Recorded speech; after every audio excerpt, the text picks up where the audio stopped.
the Within Orb podcast. Come get Within Orb. Welcome to another episode of Within Orb, and today I'm going to reminisce back to the Bahamas where I met Andrea Michelle Haeckel. Where are you now, Andrea? I am in Edmonds, Washington. Okay, very close to me now, but I remember meeting you in the Sky Astrology Conference in the Bahamas 10 years ago. Yes, the coldest Bahamas experience ever. But the moon looked like the eye of a jaguar, and it was so brilliant what you put together Yes. there. So here you are at Within Orb, and we're going to spend some time talking about astrology books. What was your first astrology book?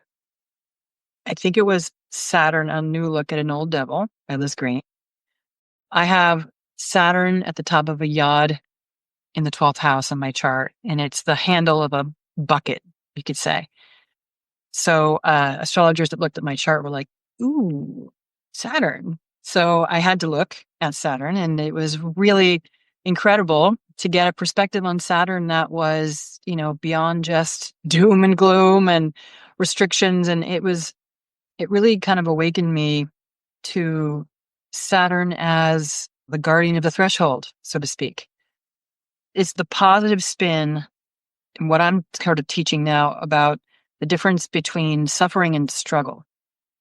I wouldn't have articulated it then as that, but the way that Liz presented Saturn in a way that was very more empowering, and that Saturn requires us to work. It requires us, especially my Saturn is in Aries, to really bring in like my life force, to try to not just remain a victim to circumstances or karmic situations, but how do I engage with it in a way that is supporting me in my own sovereignty. And so I thought that was a brilliant, brilliant book.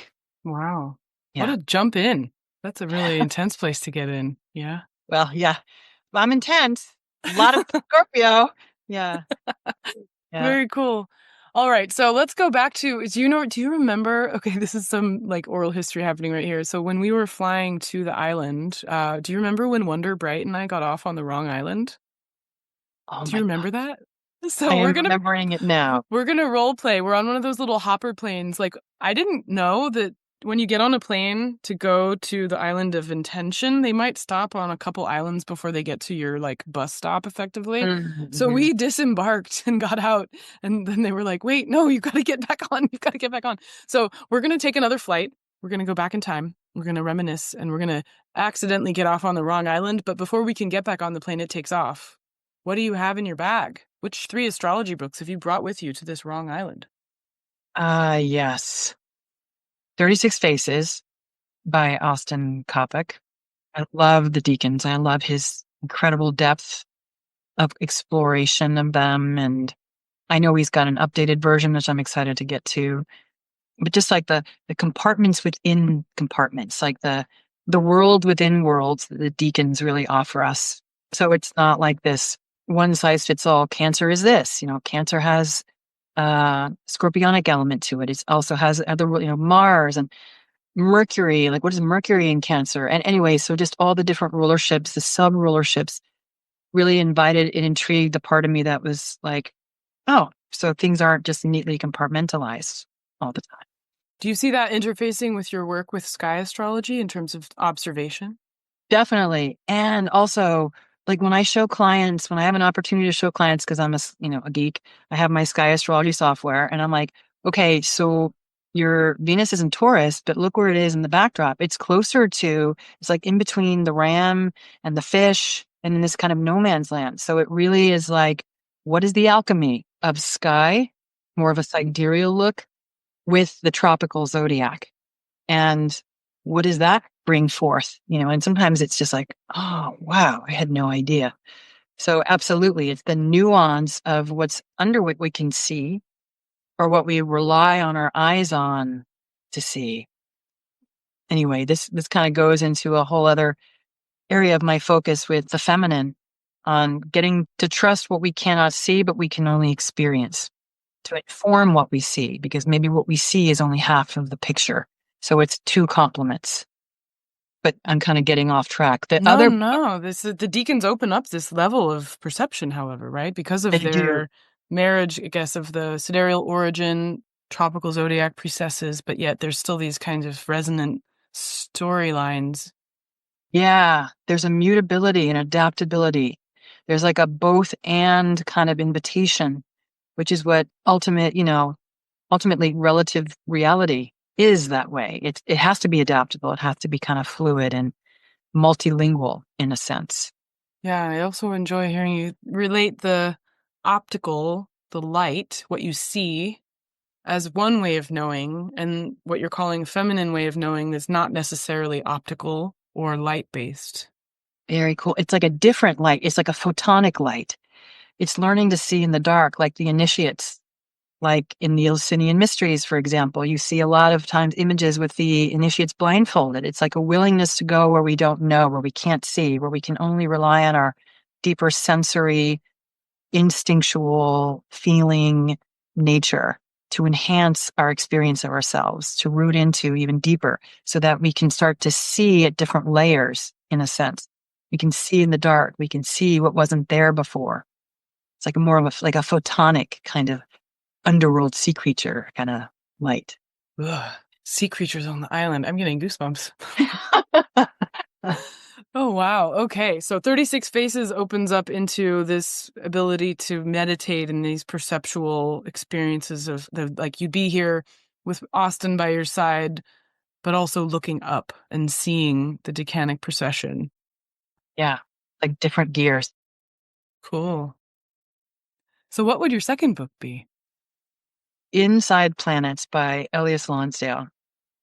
I love how he's a left field kind of guy.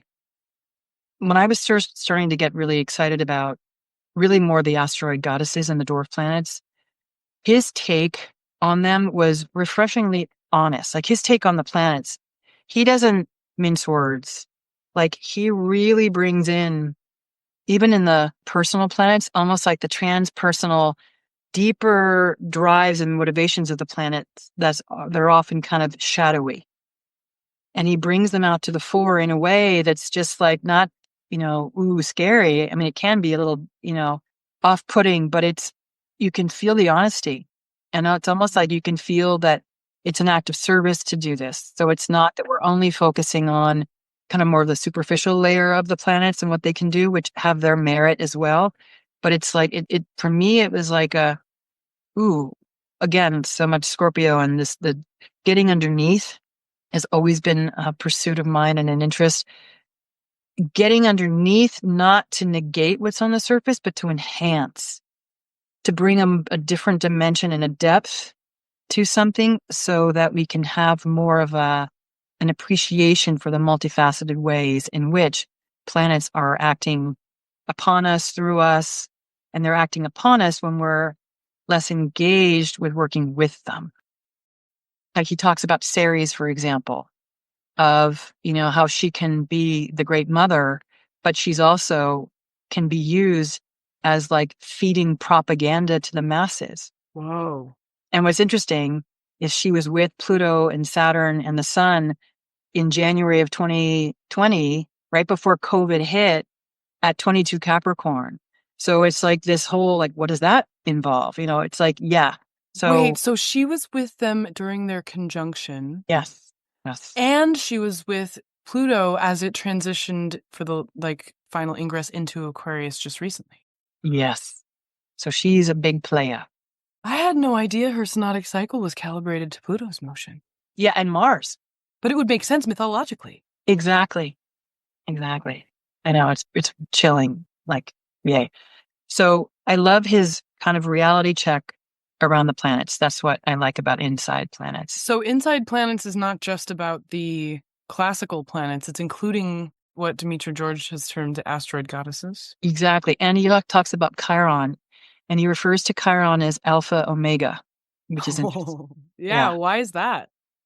God, it's been a while since I read it, but for me, viscerally, it feels like if we look at Chiron as not just the wound, but also the medicine, it's like, Adam Gainsbourg talks about Chiron as the higher octave of the moon, which I really love. Oh. It's the inciting incident that creates the ego, that creates the semblance of separation. So it's the separation between who we believe ourselves and our personalities to be as a temporal being with our timeless true nature. It's the fundamental cellular belief that we are not connected in that way.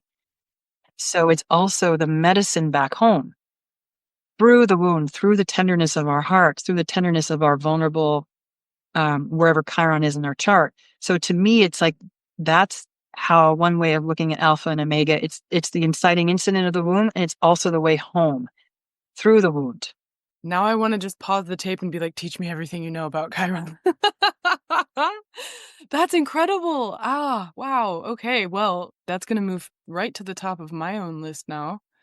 Because he has another book called Inside Degrees, which is a very, one could almost say psychedelic in Yeah, engagement with degree symbolism. But Inside Planets sounds like it's got this integration between the light side and the shadow side, and then it's just boldface right there for you to see.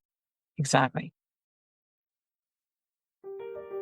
Imagine stepping into a room of 5,000 astrology books, turning a corner and stepping into a room of 2,000 more.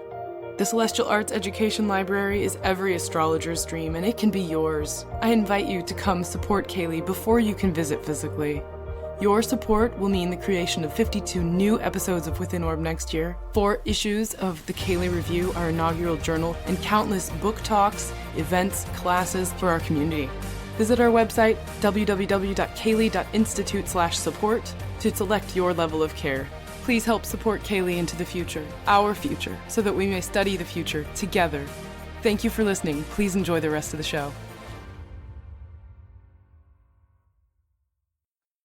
Your third pick, what would it be?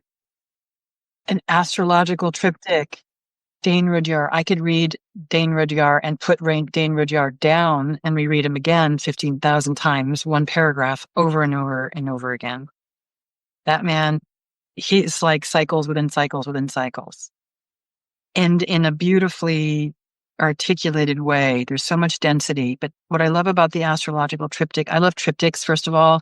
I love Mercury. Mercury is my mutant. I love thrice great. I love everything in threes.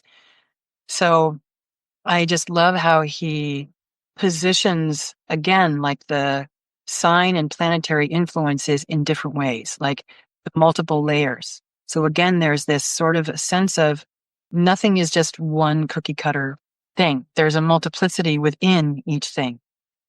And again, that really speaks to a lot of the Scorpio and the Pluto in my chart, and the Virgo, which wants to get kind of into the precision of this and this and this, and then how does it integrate? So he nourishes and speaks to me at layers that I'm not, like, even if I don't fully understand exactly, like there's a part of my being that's like, okay, I can go with that, even if I don't know exactly how or why. Although the more I reread him, and I haven't picked him up in a couple of years, but the more I do go back, of course, things kind of like then come more into clarity. Like, oh, there's more integration or more synthesizing that can happen.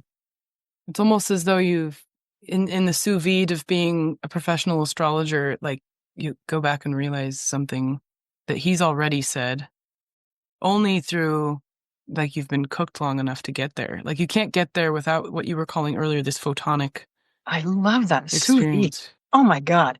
I love how you're inserting these gastronomical things into astronomical things. Very cool. Yes. Yeah, I think about it just feels like doing this work, like as you were speaking, one thing I was seeing in the testimony of rereading Dane Rudhyar was like you as a kind of cosmonaut, but in a Mandrabo set. We're talking about the Virgo precision and the sort of cycles within cycles, and I could just see you kind of catapulting through like, a fractal experience where you're just going into one and then down, down, down, down, down. But it's always the same thing at a different scale in a way. But you're Yes. like really investigating each contour of that little fractal expression. That's great. Wow. Yeah. Jen. Yeah. Thank you. I feel seen. And no one's expressed before. Thank you. Yeah.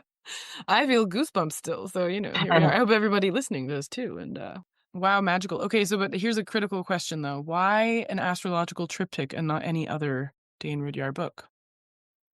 The precision and the almost like hair and devotion he gave to each of the signs, and really sussing them out, like the deeper motivation, the deeper drives within them. And I would have to grab the book in order to like remember, but I just remember him talking about, for Aries, for example, the difference between different and distinct. Different still has an implication of separation, which, is part of the natural Martian or Aryan impulse, in a sense of moving out of the wholeness of Pisces into a distinct individual unit. But different still kind of feels like an isolation, whereas distinct, for some reason, has the implication of still being a part of it, like being part of dough, using the gastronomical metaphor. You're rolling out dough, but you're using a cookie cutter Yeah. to make distinct shapes from the same substrate, the same dough. And I like that. There was something about that, for an example, of what I really liked is he wasn't like, the Piscean element was still a part of Aries. Again, it's that kind of like where things, the interstitial spaces, the mutability, the where one becomes another, or where, again, they're distinct, but they're also connected by that deeper strata. So that's Yeah. what I really remember resonating from the Astrological Triptych, and his meticulousness of the words he used, and for writing in a language that wasn't his first language, and that he was able to really dial it in so well. I loved that. Yeah, the philosophical Pete. Yeah. Because I hear that's what you're saying, is this kind of, when someone's communicating on that level of immersion in astrology, but also from a philosophically informed place, then their transmission isn't just the logical brain. No, exactly. It's this invitation to a deeper perception. It's like maybe the continuous readability of it is that the philosophical perspectives that we might not be conscious of shift as our experiential realities with astrology change us. Mm-hmm. Mm-hmm. And the philosophical framework becomes just that. It's a framework that has its own mutability. I mean, if we look at all the signs pertaining to truth, like Pisces or Sagittarius, they're mutable. Truth is mutable. Truth is relative, right? It's not a fixed Yeah.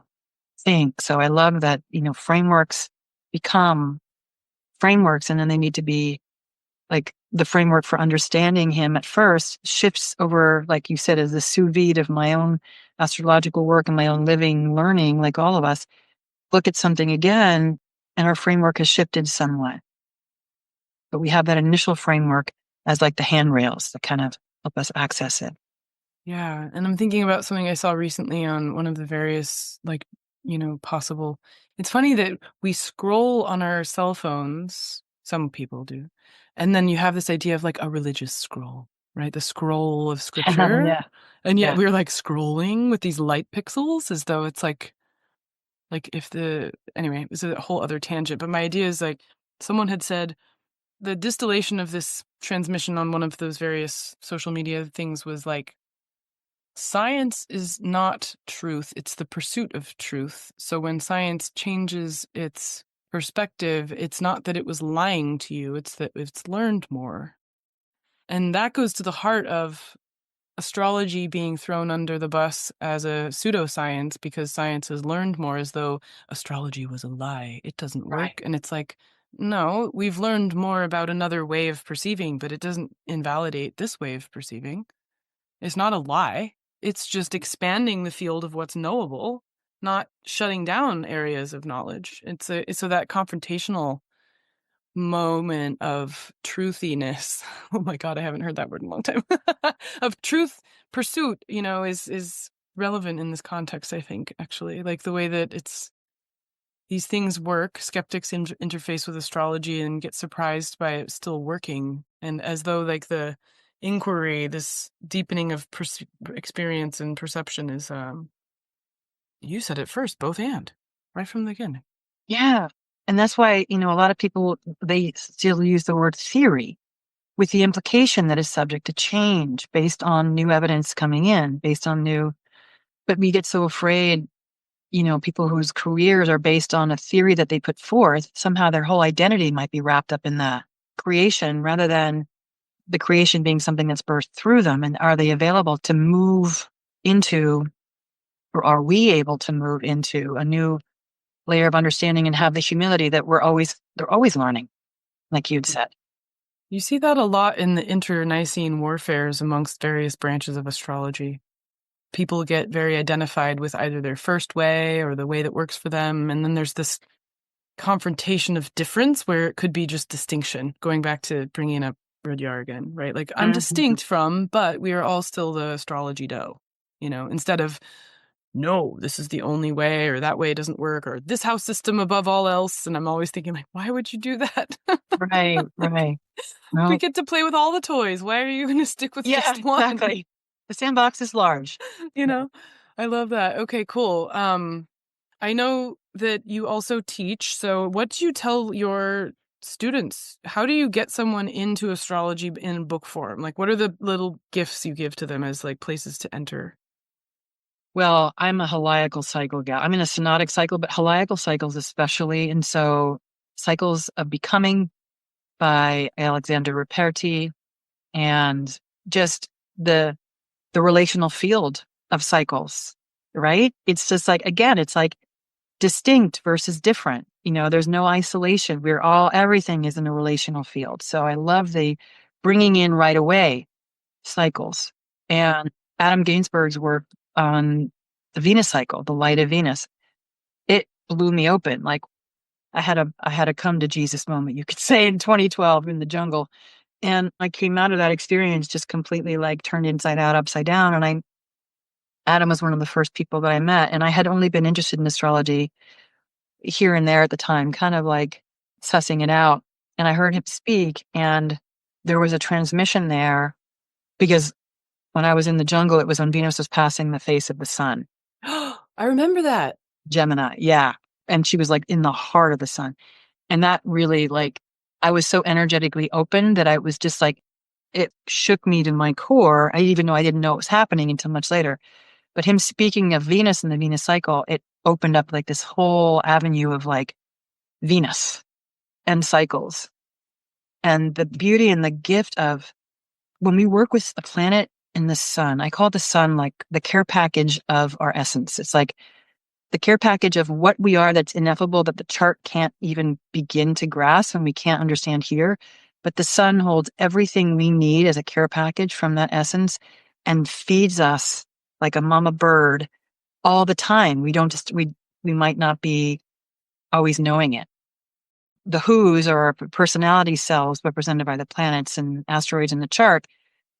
When we focus on one with it's a heliacal cycle, in the case, let's just say Venus, it's this beautiful spiral because there's a matter of chronological time, but also there's the spiral of, and the cycle ends and begins again. So there's a sense of a loving way of getting more, to allow more of our personality, self-identity structures to shapeshift into more of a fullness of our of what's ineffable, what really sources us, what really gives us vitality, brings us clarity, consciousness. So for me, the heliacal cycle is like the dance of a planet and the sun into how much more full and rich can I be in that aspect of my distinct personality. And so Alexander Ruperti, the cycles becoming, and Adam's work with the cycles, my humble suggestion for people who are starting out is to start with cycles, not just using the planets as, learn astrology, the basics of that too, but really engage with the sky, really engage with the movement and how the beauty and depth of working with one planet's cycle over years is like that beautiful Mandelbrot fractal kind of thing. It's the doorway into everything. It's a holographic doorway. The more we become able to receive and embody more of the fullness of that part of our who, then it opens the door and gives safety, kind of like the other who's are like, oh, okay, this isn't so bad. So, you know what I mean? It's just kind of like, then just kind of becomes this generous offering to the rest of our psychic makeup. 100%. That book also changed my life. And it was working with that specific Venus sun. I've recommended In the Light of Venus to many people because of that power that it has to orient you in how you connect, but also to acknowledge how Venus can be painful. Yes. Yes, yes. Because a lot of times people think Venus is only about good times and party and fun, and they don't see. Adam's done a wonderful job of showing you gently and acknowledging just how brutal Venus can be. Yeah. I love that. And being with that allowed me, again, through that, like you were saying, it was almost like a vitamin I was taking for like, I was working with that book probably for 5 years and then just sort of didn't need to. As if like, you're taking a vitamin and you're like, ooh, my vitamins. Yeah, vitamin. It's like, oh, well, we don't need that Venus vitamin anymore because it had done the work. But what it did was, and this was also very pertinent to when you and I met and this actually looking at the sky, although on an island it was tough because of weather, right? I think we had some issues. It was cold and there were lots of more clouds than we expected. But it was the idea of actually connecting with the synods as you could see them as a group, not in terms of, it's not like a worship thing, but it was definitely a pilgrimage that we were on, and I feel Oh, like seeing that cemented in the sky, being aware of the astronomy just deepens the astrology. yeah. It's the common denominator of humans across the globe, no matter what your class, race, whatever. We all can look up at the sky and have a memory of the endowment of humans and the blessings of being on this earth, receiving the celestial light on this planet through our local star and the whole shebang. It's like a common baseline of a birthright that we have, which is so powerful. Yeah, Yeah, it's almost though like in order to, and when you get to a certain level with astrology, in order to improve your interpretational skills, you have to actually just read the writing of heaven directly. There's no book for that. exactly. Except Exactly. that the heliacal and synodic cycles are the book. That's when you Yeah. know. Yes.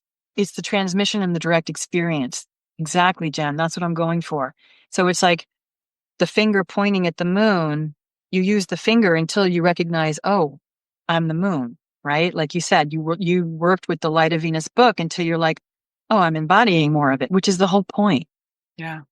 Awesome. Awesome. So you have something, I know I like to keep the episodes evergreen, and this is by all means a very rich conversation I'm going to be listening to again and again, because I think we both have shared things that I'm like going to have to go back and listen again to what we were saying. Yeah.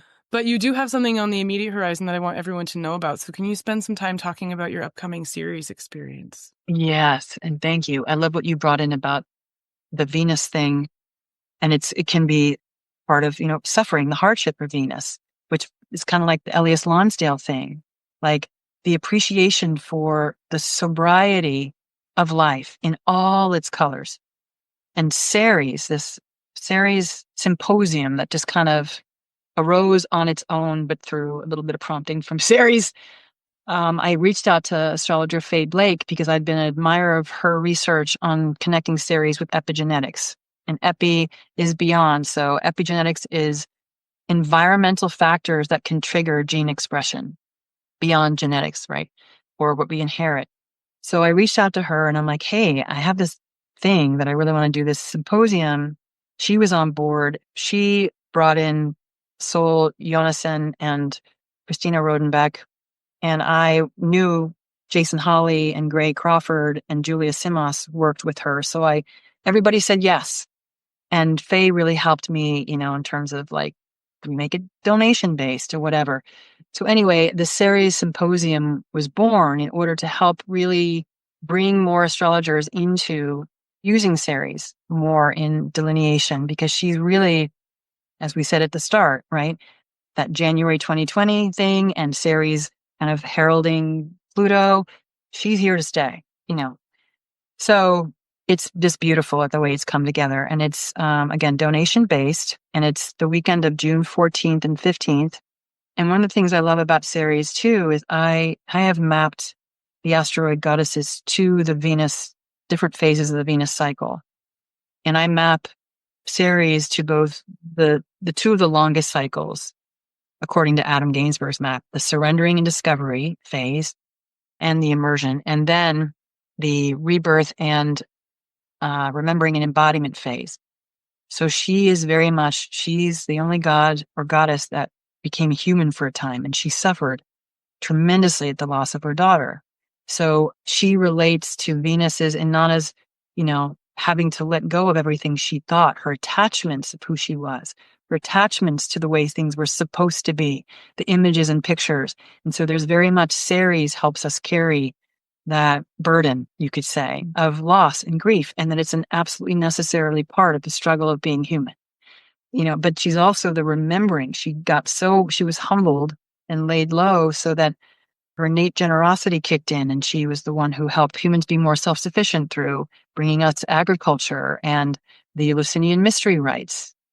To learn how to let go in an empowered way without having to have life come and smack you upside the head to do it, like how to be in charge of your own shape-shifting through the Eleusinian mysteries. So she's so powerful, and she's the big mama of the asteroid belt. And I really feel that she's helping us nurture ourselves back into right relationship.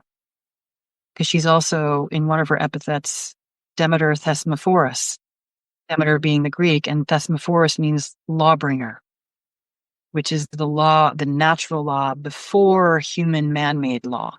What is natural law, and how do we re-engage with natural law to inform us? Yeah. Well, thank you for creating that symposium. Everybody sign up. It's donation-based. It's happening in June. There's a link in the show notes. And thank you so much for putting this together. Oh, I'm grateful. And hopefully we can do a series on the rest of them too, like Vesta, which of course you'd be top of mind to. Yeah, I'm thinking I want to do the Vesta one. Yeah. Yeah, awesome. Well, thank you so much for taking time to step back in time and forwards in time and fractal time and synodic time, all of the times. Sous vide time. Sous vide time. Yes, exactly. Like now I'm getting hungry. Okay. And where can people find you? Oh, they can just find me at Andrea Michelle Haeckel, HAECKEL.com. Perfect. All right. Thank you again. Thank you so much, Jen. So much fun. Thanks for listening to Within Orb. If you loved this episode, share it with your friends, give it 5 stars, leave a comment. In Spotify, you can do that now. To learn more about the CAELi Institute and perhaps become a member or take a lab that we teach, please go to CAELi.institute. That's CAELi.institute. Thanks again to the E-Block Band for providing our intro and outro music, and also to Jen Brown of JJ Boots Productions for being an excellent producer. If you would like to have a podcast be edited like Within Orb, reach out to Jen. This is Jenn Zahrt, signing off for now. See you next week.